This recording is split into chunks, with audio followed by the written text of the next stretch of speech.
Assalamualaikum warahmatullahi wabarakatuh.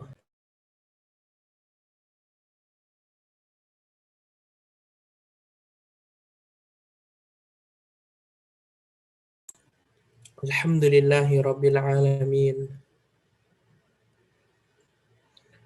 Wassalatu wassalamu ala asyrafil anbiya'i wal mursalin. Nabiyyina Muhammadin wa ala alihi wa ashabihi ajma'in. Amma ba'd. Ikhwati fillah, a'azzanallahu wa iyyakum. Alhamdulillah.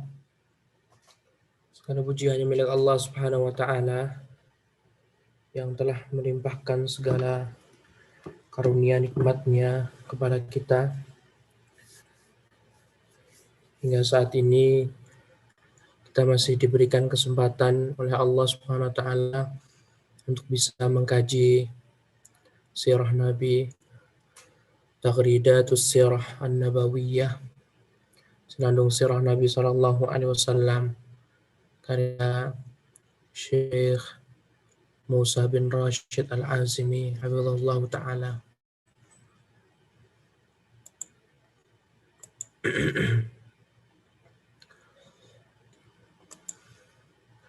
Ikhwati fillah, a'azanallahu wa iyyakum. Alhamdulillah, pada pertemuan sebelumnya kita telah jelaskan kejadian atau peristiwa-peristiwa yang terdapat di tahun 2 Hijriah. Peristiwa kejadian yang terjadi di tahun 2 Hijriah ada beberapa peperangan, ada juga pemindahan arah kiblat, kemudian pengutusan syariah Abdullah bin Jahsy, kemudian kewajiban berpuasa Ramadan, kemudian berpuasa Ramadan, kemudian kewajiban bayar zakat fitrah, kemudian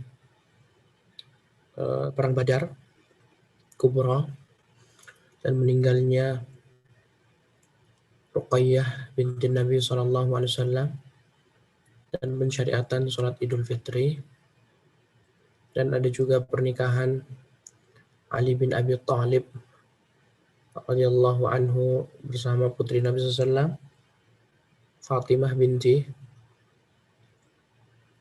Muhammadin sallallahu alaihi wasallam. Dan juga ikhwati fillah azanallahu wa iyyakum,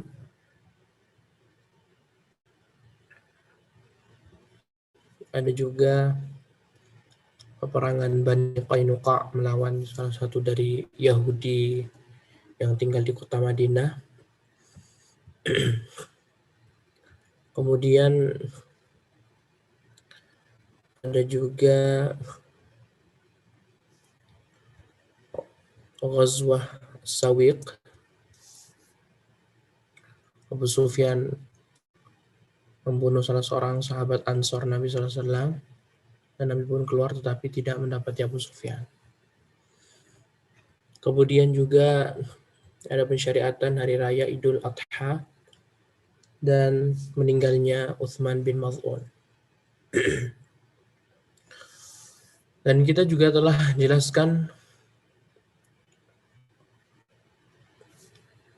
di tahun ketiga Hijriah, bahwasanya di tahun ketiga Hijriah ini terdapat beberapa peperangan, di antaranya perang Bani Sulaim atau disebut dengan Qarqaratul Qudri. Rasulullah SAW keluar bersama 200 pasukan melawan Bani Sulaim. Kemudian ada juga perang Ghatafan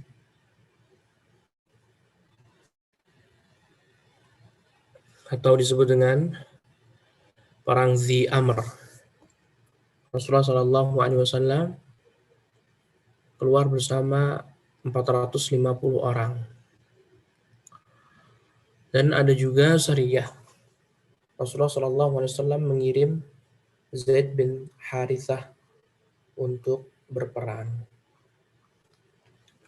Kemudian ikhwati fillah azanallahu wa iyyakum, di tahun ketiga Rasulullah menikahkan putri beliau Ummu Kulthum dengan Utsman bin Affan radhiyallahu taala anhuma. Utsman dan Ummu Kulthum. Kemudian juga Rasulullah SAW menikah di tahun ketiga, menikahi Hafsah putri Umar bin Khattab. Kemudian Rasulullah juga menikahi Zainab bintu Khuzaimah Al-Hilaliyah.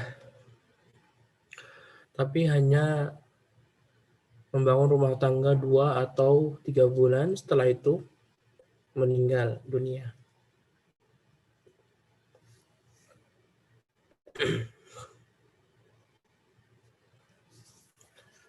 Setelah itu Rasulullah SAW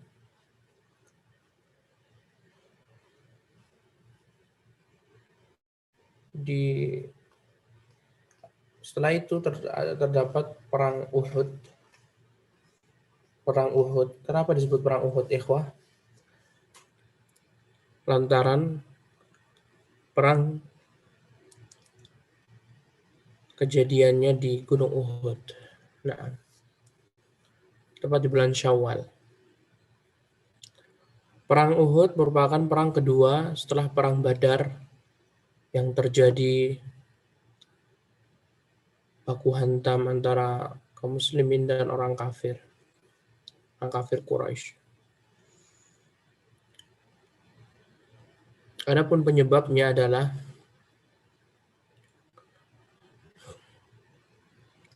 orang-orang Quraisy merasa perlunya untuk membalas dendam atas kekalahan mereka di perang Badar. Mereka berusaha bagaimana harus membalas kekalahan mereka. Hingga akhirnya mereka pun keluar membawa kisaran 3.000 pasukan.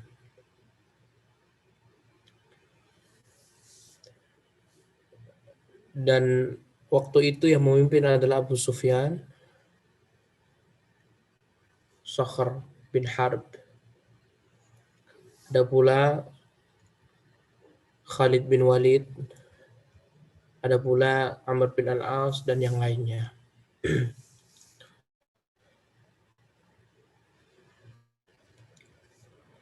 Dan ada kejadian pula yang telah kita isyaratkan sebelumnya, Hindun bintu Utbah,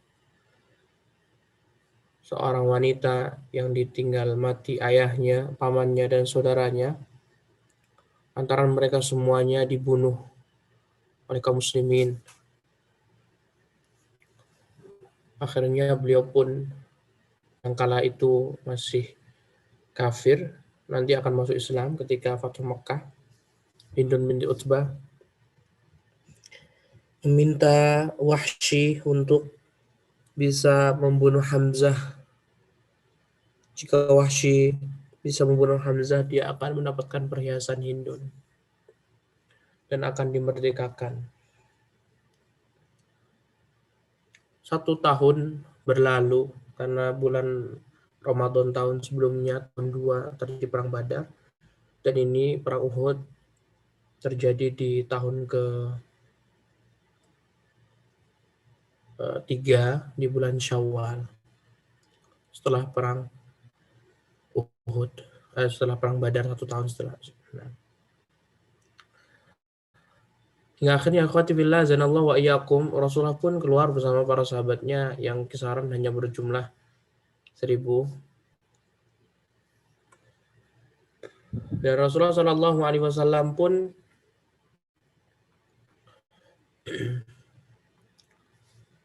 menunjuk 70 sahabat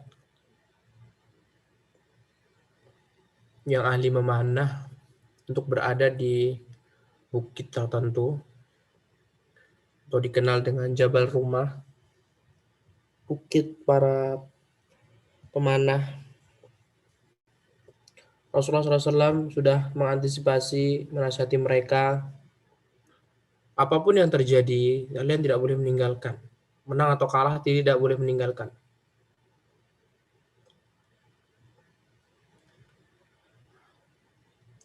Mereka pun menyanggupinya. Kemudian ikhwati fillah, zanallahu wa iyyakum, perang pun terjadi. Dan awal mulanya kaum muslimin memenangkan peperangan tersebut. Hingga akhirnya Khalid bin Walid dan Abu Sufyan dan orang musyrikin lainnya, mereka kocar-kacir dan kabur mundur. Akan tetapi, lantaran sebab 70 orang pemanah, tidak adanya di antara kebanyakan mereka, ada beberapa orang yang masih tetap mengikuti perintah Nabi untuk tidak mengambil ghanimah, tapi kebanyakan mereka mengacuhkan dan melupakan perintah Nabi SAW. Dan nampaknya 70 orang ini bukan sahabat terdekat Nabi SAW. Itu bisa dikatakan sahabat yang baru masuk Islam seperti itu. Bukan seperti keimanan Abu Bakar, Umar, Uthman, Ali.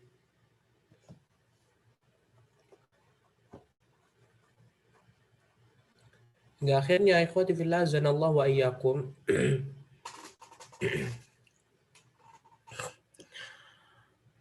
mereka pun turun dari bukit dan berbondong-bondong untuk mengambil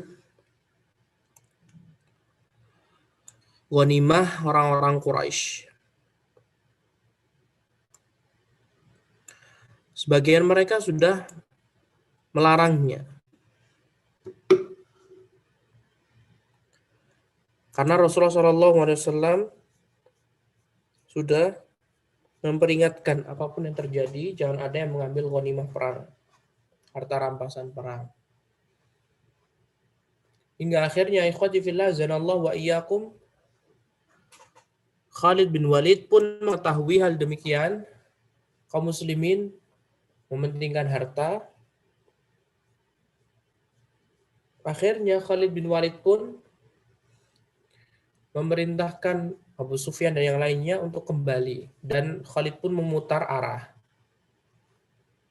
hingga akhirnya mampu mengalahkan kaum muslimin. Hingga akhirnya gugur 70 sahabat Nabi SAW. Di antaranya adalah sahabat Hamzah bin Abdul Muttalib, paman Nabi SAW, saudara sepersusuan Nabi SAW.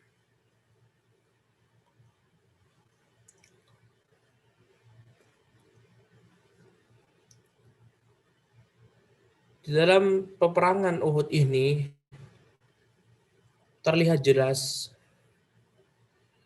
akan pentingnya mengikuti perintah Allah dan Rasul-Nya.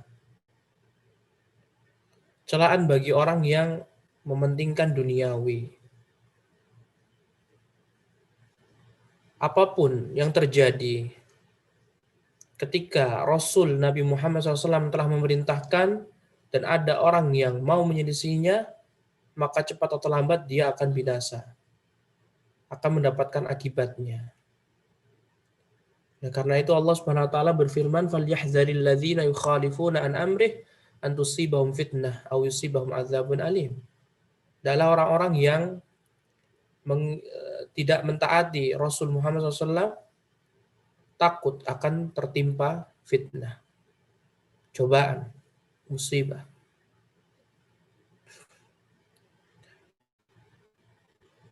Dan Rasulullah SAW pun merasakan betapa sakitnya kekalahan di perang Uhud ini.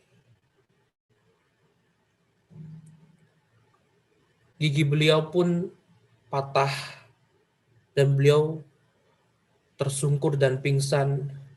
Kepala beliau terkena luka akibat pelindung kepala yang terbuat dari besi menancap la ilaha illallah. Mighfar di kepala Rasulullah SAW pun menancap kemana? Kepala Rasulullah SAW. Ketika orang ingin perang, pasti dia memakai baju perang dan pelindung kepala. Dan pelindung kepala ini kan terbuat dari besi, ikhwah. Dan Rasulullah SAW pun terkena. Hingga akhirnya bercucuran darah dari kepala beliau SAW. Dan akhirnya beliau pun terjatuh ke dalam lubang. Tidak hanya itu saja, selain dari kepala beliau yang mengeluarkan cucuran darah yang begitu banyak, gigi beliau pun patah, gigi seri patah. Hingga akhirnya beliau pun pingsan. Dan para sahabat pun mereka mengetahui. Dan mereka pun mengisyaratkan untuk segera melindungi Nabi SAW. Menunjukkan bukti pengamalan baiat mereka untuk selalu mencintai Rasulnya, untuk selalu menolong Rasulnya, untuk selalu melindungi Rasulullah SAW. Hingga akhirnya pun Khalid bin Walid dan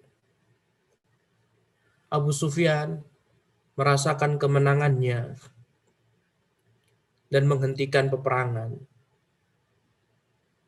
Karena mereka melihat tidak adanya bendera kaum muslimin yang tegap, tinggi, patah, hancur. Dan mereka juga tidak melihat Rasulullah SAW. Karena Rasulullah SAW berada di dalam kerumunan para sahabatnya. Hindun binti Utbah pun bersegera menghampiri jasad Hamzah dan membelah dadanya dan memakan dada hati Hamzah. Dan Rasulullah SAW pun kala itu sudah tersadar dan beliau melihat betapa kejinya hal yang dilakukan Hindun binti Utbah.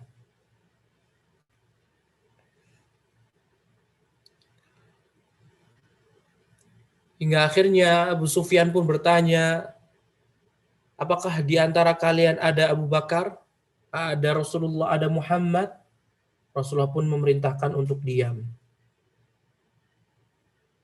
Mengisyaratkan bahwasannya Muhammad telah meninggal. Apakah di antara kalian ada Abu Bakar? Rasulullah pun juga mengisyaratkan untuk tetap tidak menjawab, diam, tertunduk lesu. Apakah di antara kalian ada Umar, Utsman, Ali? Tidak ada menjawab. Hingga akhirnya Abu Sufyan pun kembali bersama orang-orang Quraisy lainnya pergi ke kota Mekah, termasuk Khalid bin Walid. Hingga akhirnya ikhwati fillah zanallahu wa iyyakum tersebar fitnah. Tersebar kabar bahwasanya Nabi Muhammad SAW telah meninggal dunia dan disebarkan oleh orang-orang munafik.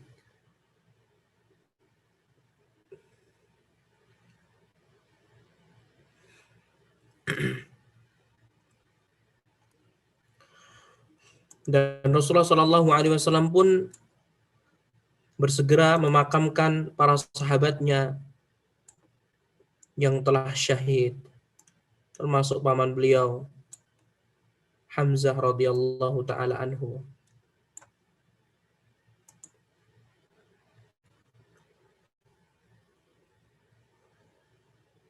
Kesedihan yang ditimpakan, yang didapati oleh Rasulullah SAW merupakan kesedihan yang begitu mendalam. Bagaimana tidak? Karena banyaknya gugur dari kalangan para sahabat ridwanullah alaihim ajmain. 70 sahabat meninggal dunia. Ditambah lagi beliau merasa sedih akan maksiat sebagian para pemanah yang tidak mau mengikuti perintah Rasulullah SAW. Dan Allah pun juga menurunkan beberapa ayat yang menghibur nabinya SAW. In tamsaskum qarhun faqad masal qauma qarhum mithluh. Kalau saat ini kalian mendapatkan kegagalan, kesedihan, mendapatkan luka, maka ingatlah mereka juga pernah merasakan luka yang mendalam. Watilkal ayyamu nudawiluha bainan nas. Dan Allah lah yang mengganti dan membolak-balikan hari demi hari. Ada kalanya orang sedih akan menjadi orang yang bahagia, orang bahagia akan menjadi orang yang sedih, orang kaya menjadi orang miskin menjadi orang kaya, orang bodoh menjadi ahlul ilmi, dan seterusnya.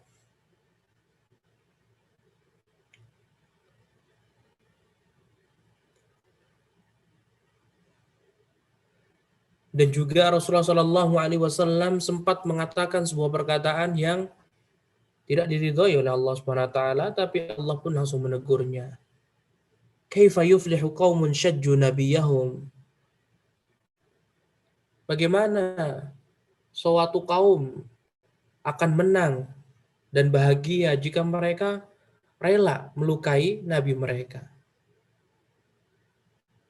Lantaran sikap orang Quraisy, Rasulullah SAW pingsan. Rasulullah SAW kepala beliau terkena al-mighfar, nggak akhirnya berdarah, dan gigi beliau pun patah. Dan Allah pun mengatakan, bukan urusan engkau wahai Nabi, akan tapi ini semuanya sudah menjadi ketetapan Allah Subhanahu wa taala. Sehingga Rasulullah SAW pun mengakui kesalahannya. Dan ikhwati fillah zanallahu wa iyyakum, kaum muslimin pun mereka kembali ke kota Madinah. Karena perang Uhud ini di luar kota Madinah. Sebagian ulama ada yang mengatakan kaum muslimin tidaklah kalah di perang Uhud. Sebagian kaum muslimin tetap mengatakan Rasulullah SAW mengalami kekalahan di perang Uhud. Ala kulli hal, yang jelas di perang Uhud ini banyak sekali ibrah yang harus kita ambil. Ibrah yang terbesar adalah kita tidak boleh menolak petunjuk Nabi SAW. Kita tidak boleh membangkang perintah Rasulullah SAW. Karena perintah Rasulullah SAW merupakan perintah Allah Subhanahu wa taala. Dan kita wajib mengikuti perintah Allah Subhanahu wa taala.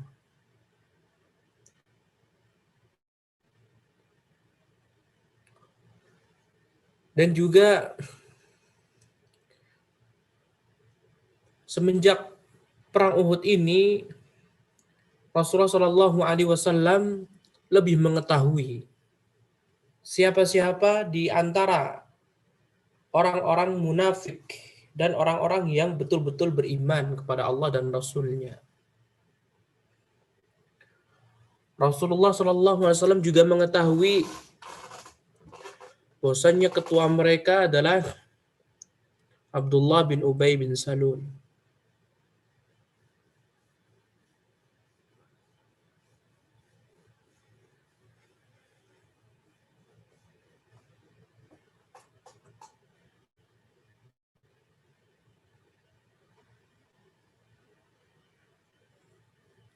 Dan Perang Uhud ini juga memberikan faedah bahwasannya setinggi apapun derajat Rasulullah Sallallahu Alaihi Wasallam dan Nabi Muhammad Sallallahu Alaihi Wasallam itu tidak mengeluarkan beliau dari kemanusiaan beliau dan penghambaan beliau kepada Allah Subhanahu Wa Taala. Nabi Muhammad adalah manusia biasa. Nabi Muhammad Sallallahu Alaihi Wasallam juga terluka.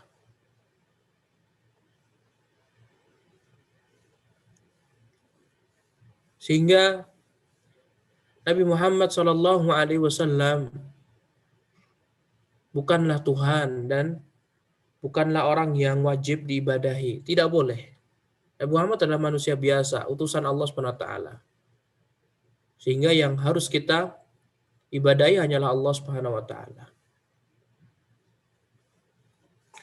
Dan ikhwati fillah zanallahu wa iyyakum, masih banyak lagi ibrah dan faedah yang dapat kita ambil dari kejadian perang Uhud ini. Antum bisa membaca di kitab Zadul Ma'ad karya Ibnul Qayyim Al-Jauzi. Sana beliau menyebutkan banyak sekali faedah-faedah dan ibrah yang dapat dipetik dari peperangan Uhud ini. Kemudian ikhwati fillah zanallahu wa iyyakum, Rasulullah Shallallahu Alaihi Wasallam pun kembali ke kota Madinah.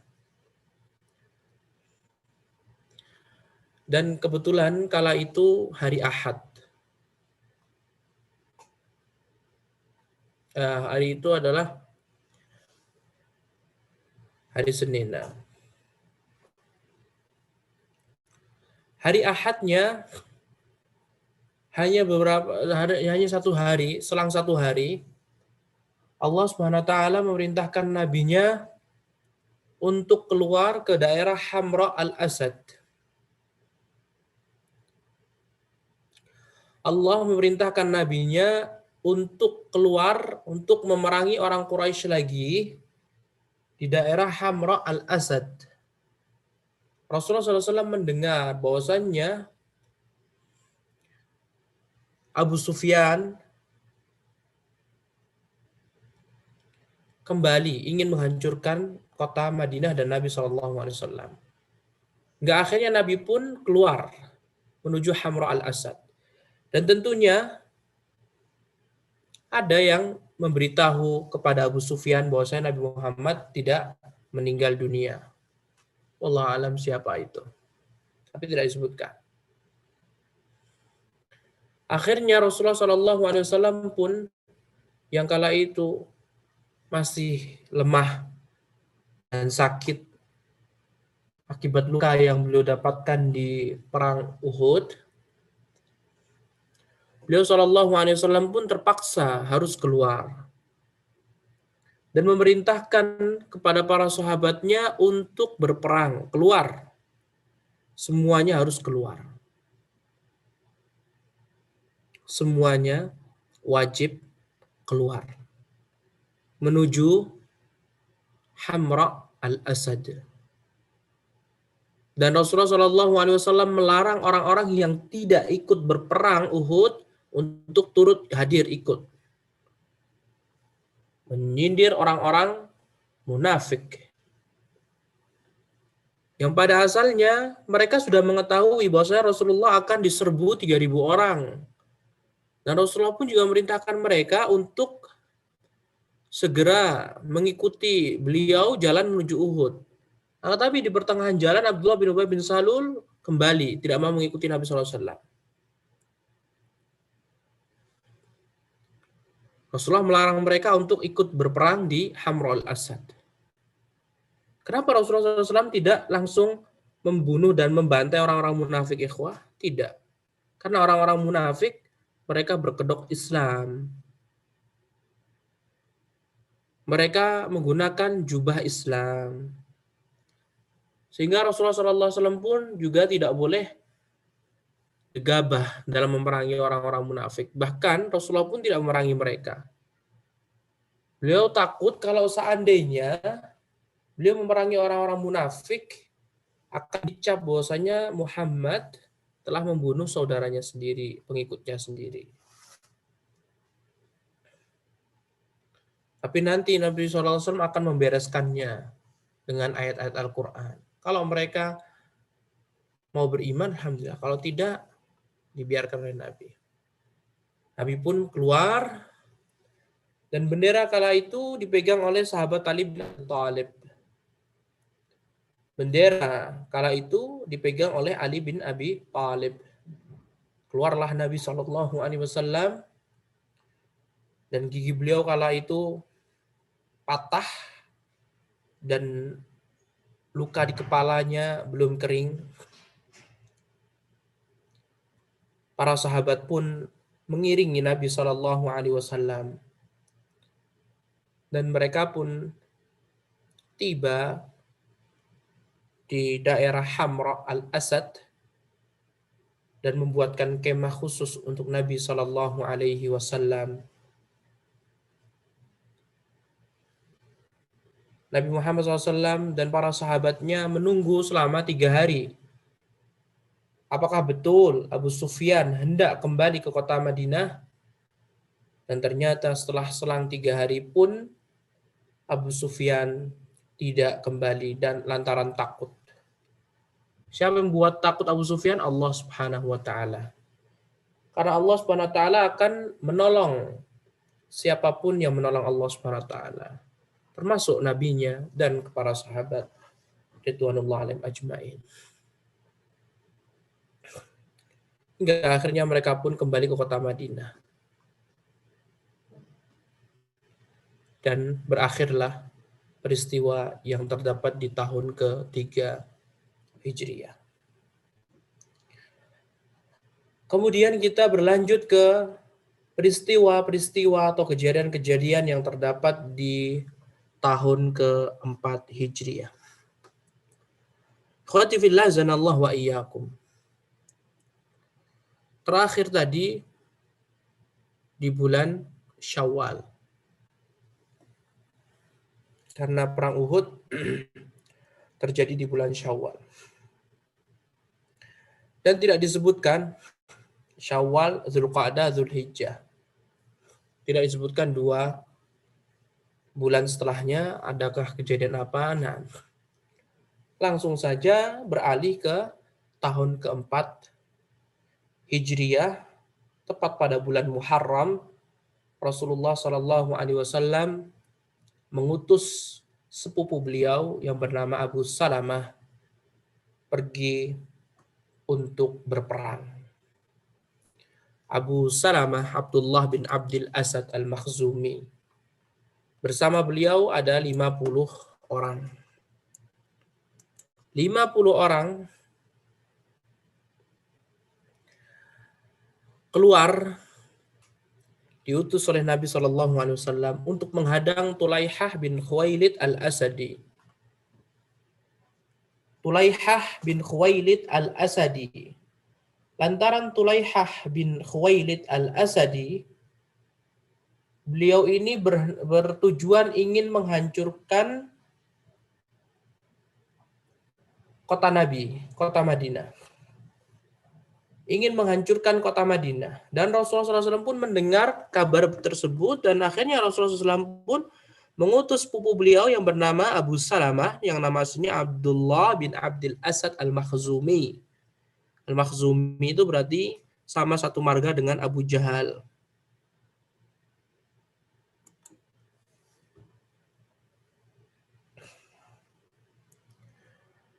Dan ikhwati fillah zanallahu wa iyyakum, terjadilah peperangan antara kaum muslimin yang dipimpin Abu Salamah dengan Tulaihah bin Khuwailid al-Asadi. Hal itu membuat sahabat sekaligus sepupu Nabi SAW yang bernama Abu Salamah tersebut gugur di medan pertempuran. Mati syahid. Kenapa bisa mati syahid ikhwati fillah zanallahu wa iyyakum? Karena Abu Salamah termasuk orang yang terluka di perang Uhud. Beliau terluka di perang Uhud, sedangkan perang Uhud di bulan Syawal. Syawal, Dzulqa'dah, Dzulhijjah, Muharram. Hanya jarak beberapa bulan saja Rasulullah SAW memerintahkan Abu Salamah. Dan Abu Salamah seorang yang memiliki keimanan yang kuat, seorang yang taat kepada Allah dan Rasulnya pun mengiyakan. Dan tentunya semuanya sudah ditentukan oleh Allah Subhanahu wa taala, termasuk meninggalnya Abu Salamah.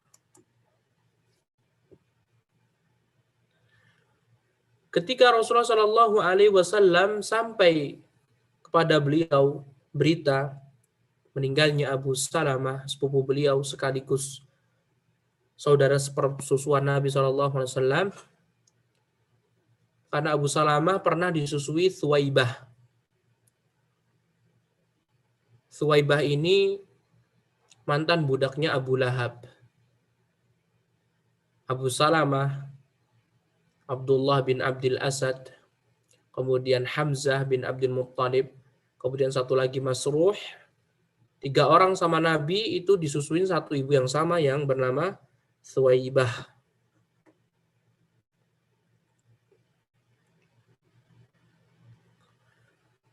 Ketika tiba kabar duka kepada Nabi SAW, beliau pun mengatakan, Allahumma ghfir li Abi Salamah, warfa' darajatahu fil mahdiyyin, wakhlufu fi aqibihi fil ghabirin, waghfir lana walahu ya rabbal alamin. Ya Allah, ampunilah dosa Abu Salamah, dan angkatlah derajat beliau ya Allah dalam orang-orang yang Engkau berikan petunjuk. Wa khlufu fi aqibi fil ghabirin waghfir lana wa lahu ya rabbal alamin. Berikanlah ganti orang yang ditinggalkannya ya Allah dengan kebaikan yang lebih. Dan ampunilah untuk kami dan beliau, untuk kami dan Abu Salamah ya rabbal alamin. Wahai Rabb segala alam. Lihatlah ikhwati fillah a'azanallahu wa iyyakum. Takziah Nabi SAW, ungkapan berbelasungkawa Nabi SAW kepada Abu Salamah. Mendoakan Abu Salamah dan mensolatkan Abu Salamah tentunya.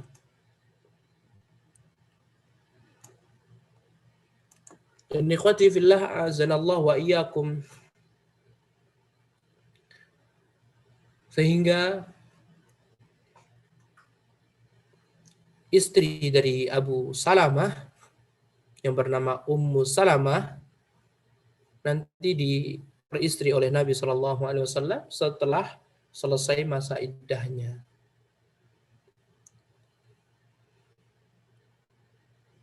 Dan Abu Salamah memiliki putra yang masih kecil.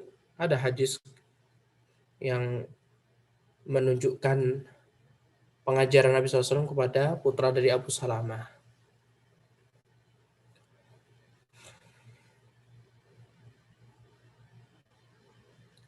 Kemudian ikhwati fillah zanallahu wa iyyakum, setelah itu Rasulullah SAW juga memerintahkan sahabat Abdullah bin Unais sama di bulan Muharram pula untuk memerangi Khalid bin Sufyan al-Hudhali. Yang mana Khalid bin Sufyan al-Hudhali, beliau hendak menghancurkan kota Madinah. Berniat untuk menghancurkan kota Madinah. Akhirnya Rasulullah SAW mendengar kabar tersebut, Rasulullah mengutus sahabat Abdullah bin Unais untuk menghancurkan dan menghabisi Khalid bin Sufyan al-Hudhali. Dan Allah pun memberikan kemenangan kepada Abdullah bin Unais. Tatkala Abdullah bin Unais, bukan Abdullah bin Al-Asad, tapi Abdullah bin Unais pulang kembali ke kota Madinah, Rasulullah SAW pun terpancar di wajah beliau kegembiraan dan kesenangan.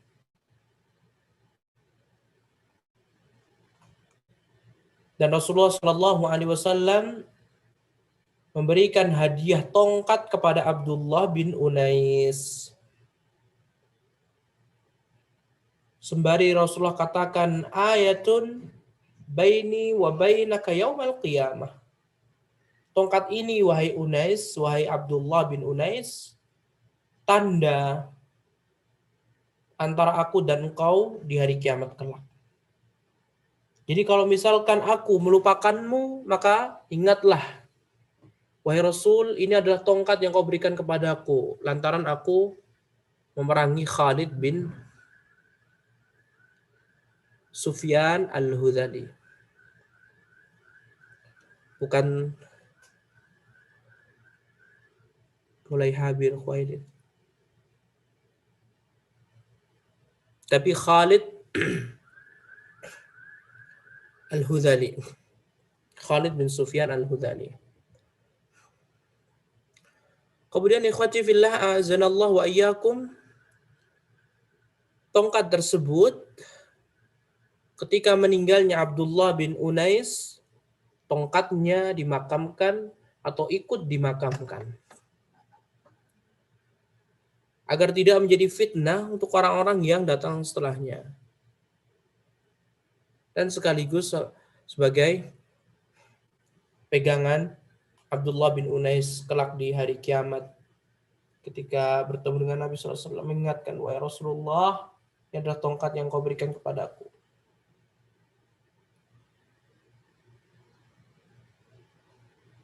Setelah Rasulullah SAW mengutus sahabat Abu Salamah dan Abdullah bin Unais, di sana juga ada Sariyah Ar-Raji'. Sariyah Ar-Raji', yang mana Rasulullah SAW mengutus 10 sahabat beliau. Tapi tidak disebutkan siapa pemimpinnya. Di bulan Safar untuk memerangi Banu Lihyan. Banu Lihyan.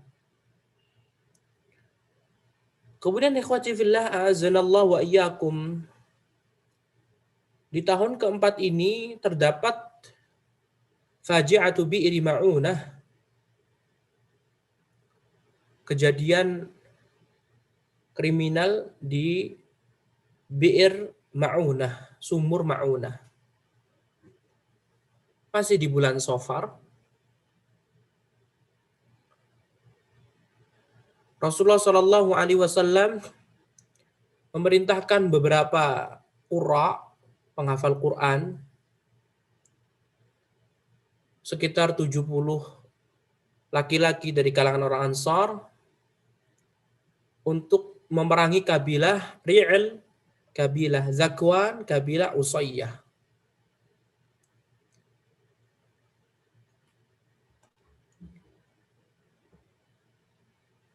Rasulullah Shallallahu Alaihi Wasallam memerintahkan 70 sahabatnya dari kalangan Ansar untuk berperang melawan kabilah Ri'il, Zakwan, dan Usayyah. Akan tetapi para sahabat pun banyak yang gugur.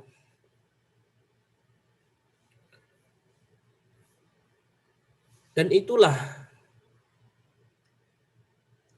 musibah yang sangat besar yang dilalui oleh kaum muslimin. Sampai Rasulullah Shallallahu Alaihi Wasallam melakukan kunut nazilah. Beliau berdoa kepada Allah di salat beliau selama 1 bulan penuh, mendoakan keburukan dan kejelekan dan kebinasaan untuk kabilah Ri'il, kabilah Zakwa, dan kabilah Usayyah. Kabilah Ri'il, kabilah Zakwan, kabilah Usayyah.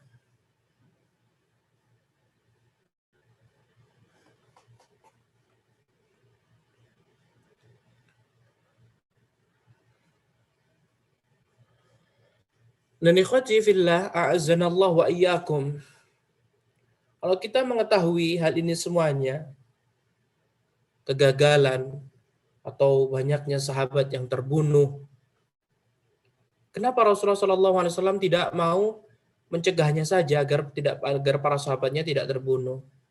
Pertama, Rasulullah SAW tidak mengetahui perkara gaib.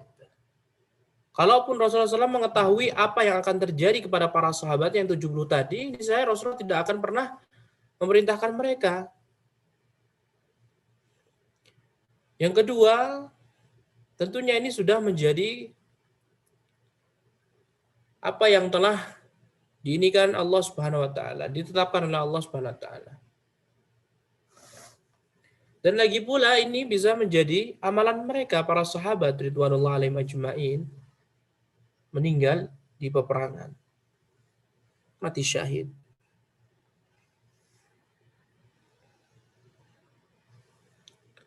Dan ikhwati fillah a'azanallahu wa iyyakum.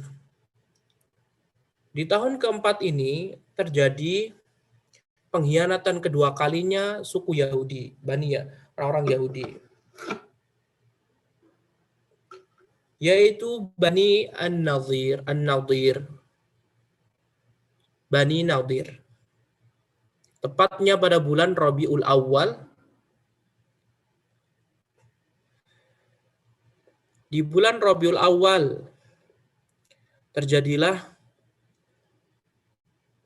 perang Bani Nadir. Perang kedua melawan orang-orang Yahudi. Apakah terjadi peperangan, ikhwah? Sebenarnya tidak terjadi baku hantam, tapi Allah Subhanahu wa taala mengusir mereka.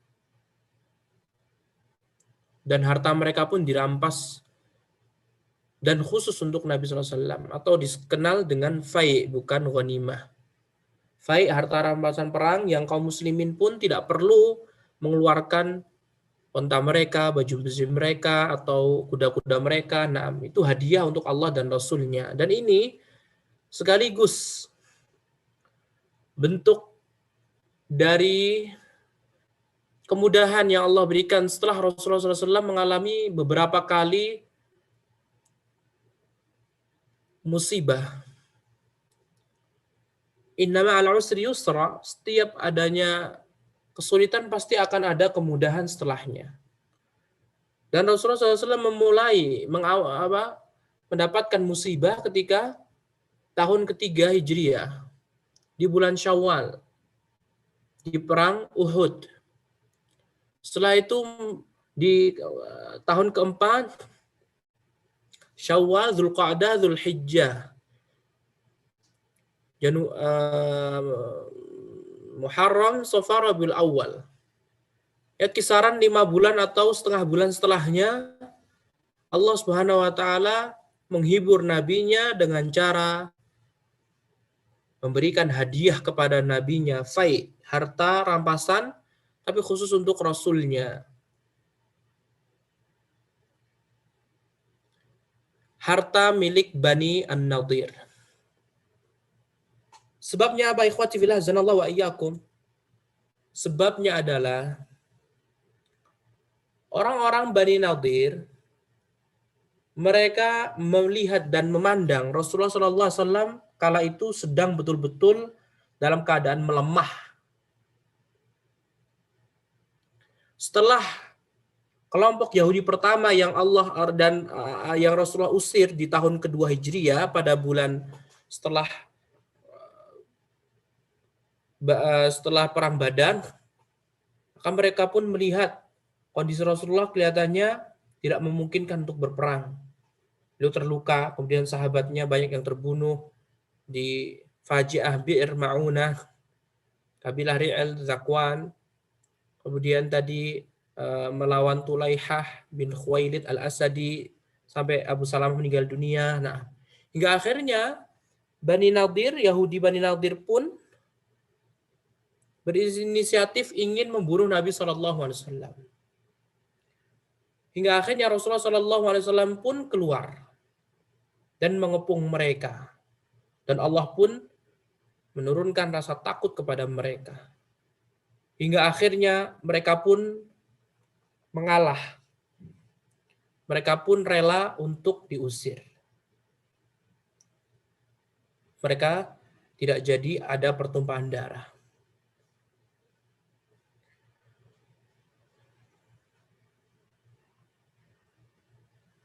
Dan Rasulullah SAW pun mengizinkan mereka keluar dari perkampungan mereka, perkampungan Bani Nadir, dan Rasulullah mensyaratkan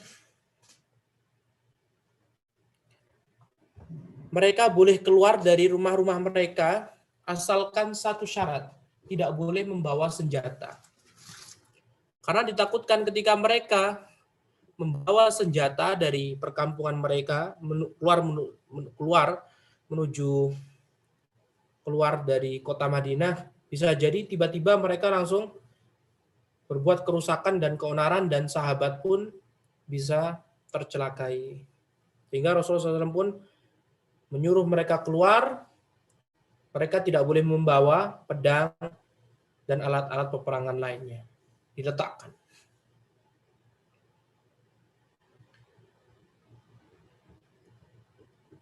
Dan perang melawan Yahudi Bani Nadir ini pun diabadikan oleh Allah Subhanahu wa taala di dalam satu surat Al-Hasyr. Surat Al-Hasyr. Dan antum bisa memahami dengan membaca surat Al-Hasyr.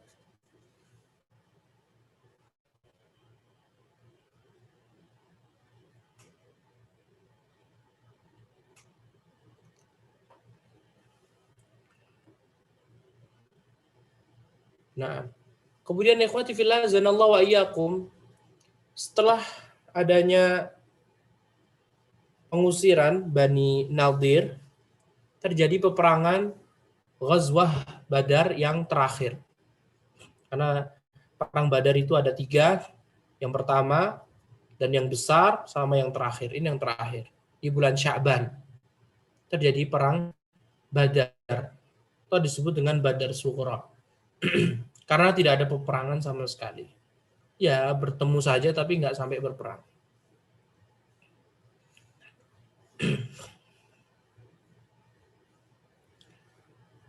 Akibat sebabnya apa, ikhwati fillah zanallahu wa iyyakum? Sebabnya adalah Abu Sufyan sudah berjanji kepada Nabi SAW akan kembali setelah perang Uhud di tempat yang sama, yaitu di perang Badar. Kalau tadi sebelumnya Abu Sufyan memerangi Nabi SAW di Gunung Uhud, dan Rasulullah SAW pun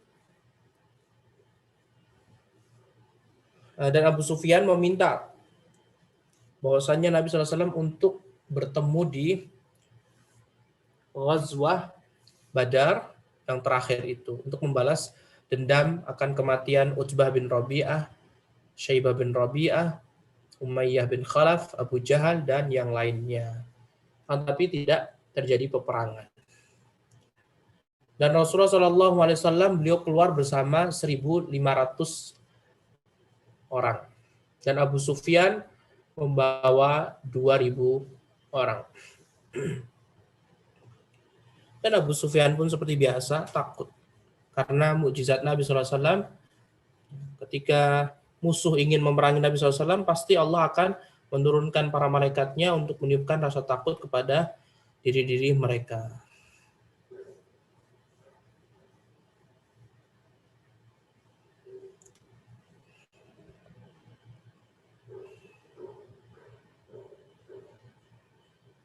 Kemudian ikhwati fillah zanallahu wa iyyakum, di tahun keempat ini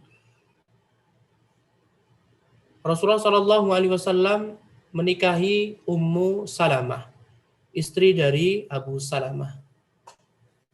Dan setelah masa iddahnya tentunya ya, tadi Abu Salamah meninggal dibunuh Tulaihah bin Khuwailid Al-Asadi.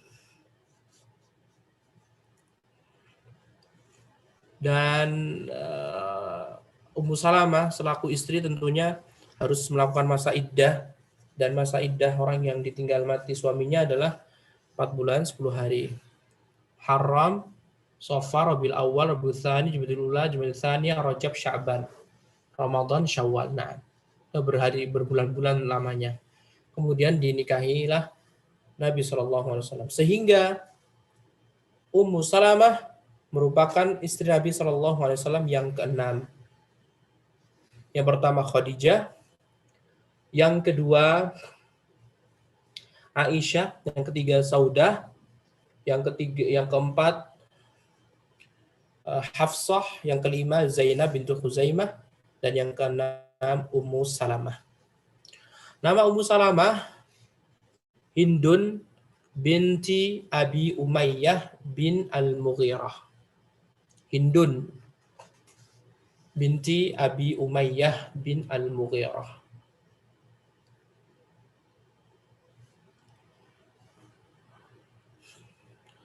Dan istri beliau ini, Ummu Salamah, beliau terkenal dengan kecerdasannya. Dan nanti kita akan saksikan kecerdasan beliau radhiyallahu taala anha ketika Sulhul Hudaybiyah di tahun ke-6. Kemudian setelah itu juga Rasulullah SAW menikahi sepupu beliau yang bernama Zainab bintu Jahsy. Sehingga Zainab bintu Jahsy istri yang ketujuh. Yang pertama Khadijah, yang kedua Aisyah, yang ketiga Saudah, yang keempat Hafsah, yang kelima Zainab bintu Khuzaimah, yang keenam Ummu Salamah, yang ketujuh Zainab bintu Jahsy. Zainab bintu Jahsy sepupu Nabi SAW, adik dari Abdullah bin Jahsy Sariyah yang telah kita sebutkan sebelumnya. Sebelum menikahi Rasulullah SAW, Zainab bintu Jahsy menikahi anak angkat Nabi SAW. Menikahi siapa? Menikahi menikahi Zaid bin Harithah. Zainab bintu Jahsy menikahi Zaid bin Harithah. Nah, tetapi Zainab bintu Jahsy pun ya, ingin melepaskan tali pernikahannya, hingga akhirnya Zaid bin Harithah pun menceraikan, dan setelah selesai Rasulullah SAW menikahi Zainab binti Jahsy.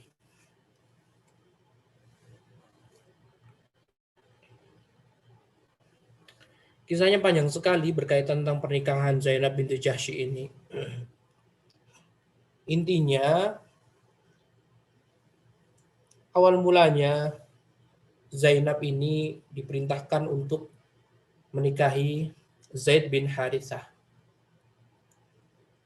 Tapi dia awalnya tidak mau, sampai akhirnya Allah pun menurunkan ayat.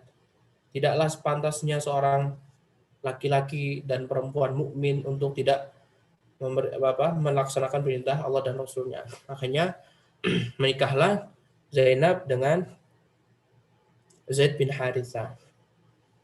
Nah, pada suatu saat Rasulullah SAW menjenguk Zaid bin Harithah yang kala itu sedang sakit. Dan tiba-tiba Rasulullah pun melihat wajah Zainab binti Jahsy. Dan Rasulullah SAW dalam tanda kutip terpesona seperti itu, dan ditanyakan oleh Zaid, apakah Anda berminat? Rasulullah pun diam. Hingga akhirnya Zaid bin Harithah pun memahaminya. Lagi pula juga Zainab sama Zaid bin Harithah ini tidak terlalu cocok. Akhirnya diceraikanlah Zainab bintu Jahsy dan dinikahilah oleh Nabi SAW. Dan pernikahan Zainab dengan Rasulullah SAW ini ada juga durus atau ibrah. Di antaranya adalah ibtalu adatit tabanni, ya, pembatalan kebiasaan adopsi anak. Karena kan sebelumnya Zaid bin Harithah diasuh oleh Nabi SAW dan dijadikan anak Nabi SAW. Kemudian Allah pun membatalkan. Kalau seandainya Zaid bin Harithah ini dianggap sebagai anak, tentunya Nabi tidak boleh menikahi mantunya, seperti itu kan. Tetapi Allah ingin membatalkan. Semua syariat Allah SWT Allah yang berkehendak. Akhirnya dibatalkan pensyariatan adopsi anak, dan Rasulullah pun diperintahkan untuk menikahi siapa? Zainab.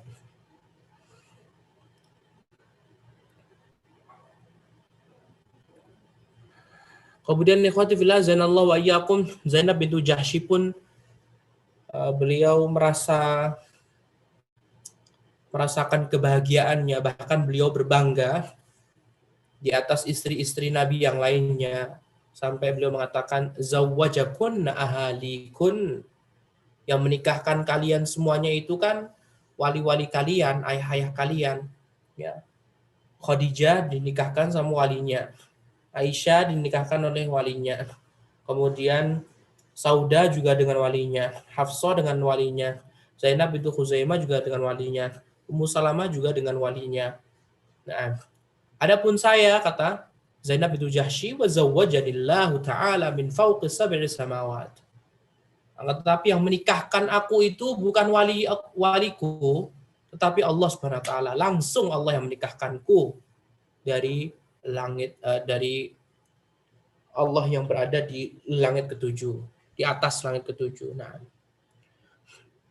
dan Rasulullah SAW pun membuat walimah seperti biasa setelah akad, ya, walimah, makan-makan. Dan Anas pun yang kala itu, ini tahun berapa? Ini tahun keempat, berarti Anas bin Malik pun waktu itu masih berumur 14 tahun.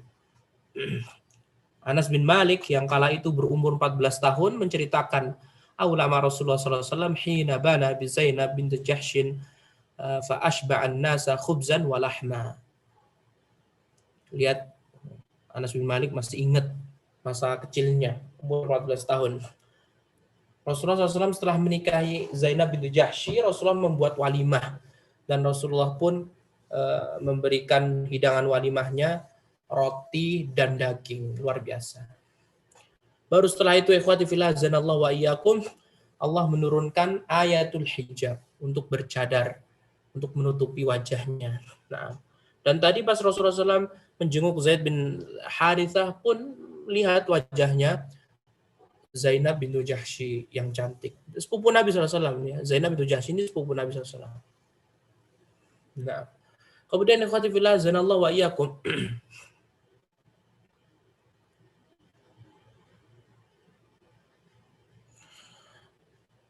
di ayatul hijab diturunkan juga bahwasannya istri-istri Nabi harus menutup, ya, menutup semua mukanya, semua tubuhnya, dan juga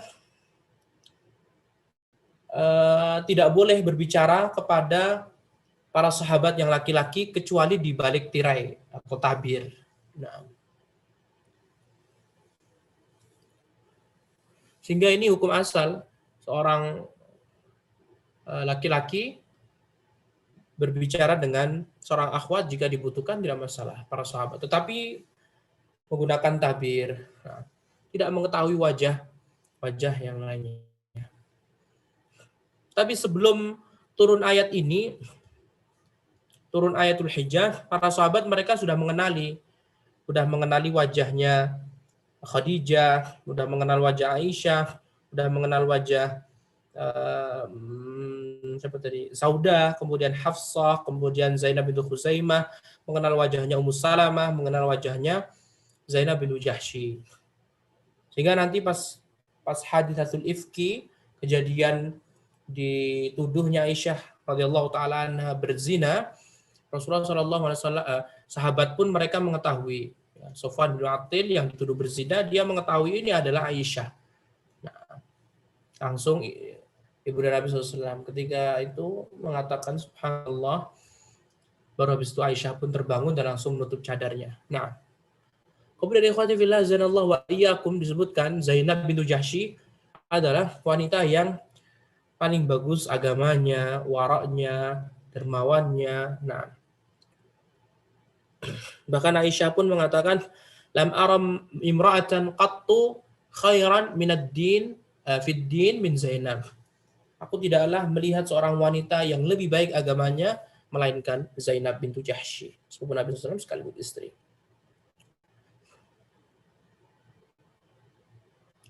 Dan Rasulullah SAW pun juga memuji Zainab bintu Jahsy akan sedekahnya yang luar biasa. Nah, dan Zainab bintu Jahsy meninggal pada tahun 20 Hijriah di masa kepemimpinan Umar bin Khattab. Dan beliau adalah wanita yang pertama kali meninggal dunia setelah Nabi SAW dan dimakamkan di Baqi. Jadi antum sudah ada wanita yang meninggal dunia di saat Nabi SAW masih ada, yaitu Khadijah. Kemudian wanita yang pertama, istri Nabi SAW yang meninggal dunia pertama setelah Khadijah, yaitu Zainab bintu Khuzaimah. Nanti wanita pertama kali yang meninggal dunia setelah Nabi SAW meninggal dunia, yaitu siapa? Zainab bintu Jahsy. Setelahnya meninggalnya masih lama gitu ya. Masih lama. Ada Aisyah, ada Saudah, ada Hafsah, ada Ummu Salamah, ada yang lain. Yang jelas antum harus hafalkan 7. Saat ini ada 7, sudah dapat 7 istri Nabi SAW. Pertama Khadijah, yang kedua Aisyah, yang ketiga Saudah bintu Zam'ah, yang keempat Hafsah, yang kelima Zainab bintu Khuzaimah al-Hilaliyah, yang keenam Ummu Salamah, yang ketujuh Zainab bintu Jahsy. Nah, dengan ini kita telah menyelesaikan pembahasan peristiwa atau kejadian yang terdapat di tahun keempat Hijriah. Nah, kita akan bertemu di pertemuan yang akan datang, membahas insya Allah dengan pertemuan kejadian dan peristiwa yang terjadi di tahun ke-5 Hijriah. Wallahu ta'ala a'lam wa billahi taufiq wa sallallahu wa sallama ala nabiyyina Muhammad wa ala alihi wa sahbihi wa sallama tasliman katsira. Wassalamualaikum warahmatullahi wabarakatuh.